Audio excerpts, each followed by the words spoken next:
আজকে আমি আপনাদের সাথে পমফ্রেট মাছের একটা রেসিপি শেয়ার করব। ড্রিম রিলিশের পক্ষ থেকে আপনাদের জানাই সাদর আমন্ত্রণ। আর আমার আজকের রেসিপি হলো পমফ্রেট মাছের ঝাল। পমফ্রেট মাছের ঝাল বানানোর জন্য মাছগুলোকে আগে থেকেই আমি ভালো করে ধুয়ে রেখেছি। আর মাছগুলোর মাঝখান থেকে এভাবে সামান্য একটু চিড়েও নিয়েছি, তাতে মাছের মধ্যে তেল মশলাগুলো খুব ভালোভাবে ঢুকে যাবে। এবারে এই মাছের মধ্যে দিয়ে দিচ্ছি হলুদ গুঁড়ো, লবণ, হাফ লেবুর রস, আর দিয়ে দেব কিছুটা সর্ষের তেল। আর তারপর মাছের সাথে সমস্ত কিছু খুব ভালো করে মাখিয়ে নেব। পমফ্রেট মাছ যেহেতু সামুদ্রিক মাছ, তাই জন্য এই মাছের মধ্যে অনেক সময় একটা গন্ধ থেকে যায়। সেই জন্য মাছের সাথে যদি একটু পাতিলেবুর রস দিয়ে ভালো করে মাখিয়ে নেওয়া যায়, তাহলে আর সেই গন্ধটা থাকে না। আর যে কোনো আঁশছাড়া মাছ ভাজার সময় তেল ছিটকানোর একটা ভয় থেকে যায়। সেজন্য মাছটা ভাজার আগে যদি এভাবে একটু কাঁচা সর্ষের তেল মাখিয়ে নেওয়া যায়, তাহলে কিন্তু আর তেল ছিটকানোর ভয়টা থাকে না। এবার এই মাছটা রান্না করার জন্য একটা মশলা বানিয়ে নেব।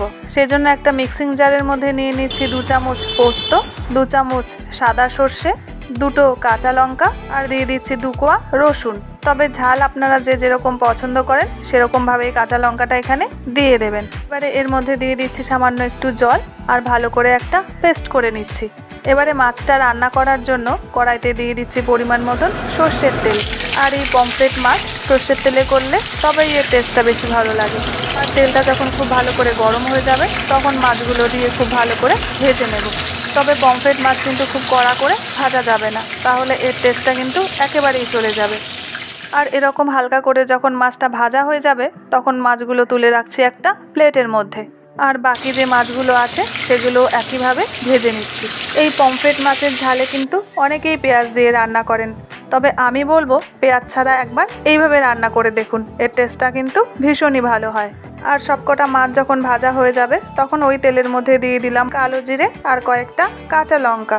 এবার কালো জিরে আর কাঁচা লঙ্কাটা 1 মিনিট মতন ফ্রাই করে যে সর্ষে পোস্তর পেস্টটা করেছিলাম, সেই পেস্টটা এর মধ্যে দিয়ে দিচ্ছি। আর মশলাটা তেলের সাথে খুব ভালো করে কষিয়ে নিচ্ছি। প্রায় 2 মিনিট মতন মশলাটা কষানোর পরে এর মধ্যে দিয়ে দিচ্ছি হাফ চামচ হলুদ গুঁড়ো, 1 চামচ কাশ্মীরি রেড চিলি পাউডার, স্বাদ মতন লবণ, আর 100 গ্রাম ফ্যাটানো টক দই। আর সব কিছু দিয়ে খুব ভালো করে মশলাটা কষিয়ে নিচ্ছি।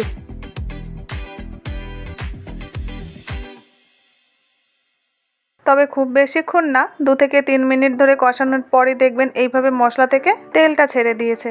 আর মশলা থেকে যখন এইভাবে তেলটা ছাড়তে শুরু করবে, তখন যে মিক্সিং জারের মধ্যে আমি পেস্টটা করেছিলাম, সেই মিক্সিং জারটা ধুয়ে এর মধ্যে দিয়ে দিচ্ছি 1 থেকে 1.5 কাপ মতন জল।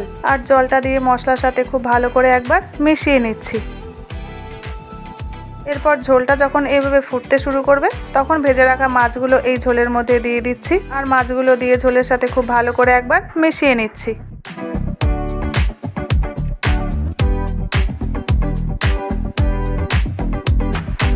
1 থেকে 1.5 মিনিট ধরে ফুটিয়ে মাছগুলো এবারে উল্টে দিচ্ছি।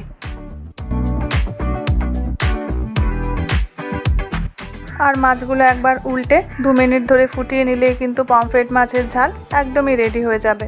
তবে মাছটা নামানোর আগে ওপর থেকে দিয়ে দিচ্ছি কিছুটা ধনেপাতা কুচি। রেডি হয়ে গেল আমার আজকের রেসিপি পমফ্রেট মাছের ঝাল।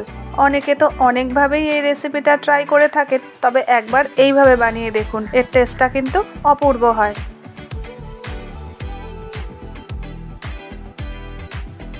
আজকে পমফ্রেট মাছের রেসিপিটা যদি আপনাদের ভালো লেগে থাকে, তাহলে কিন্তু আমাকে কমেন্টে জানাতে ভুলবেন না। আবার আপনাদের সাথে দেখা হচ্ছে একটা নতুন এপিসোডে, নতুন একটা ভিডিও নিয়ে।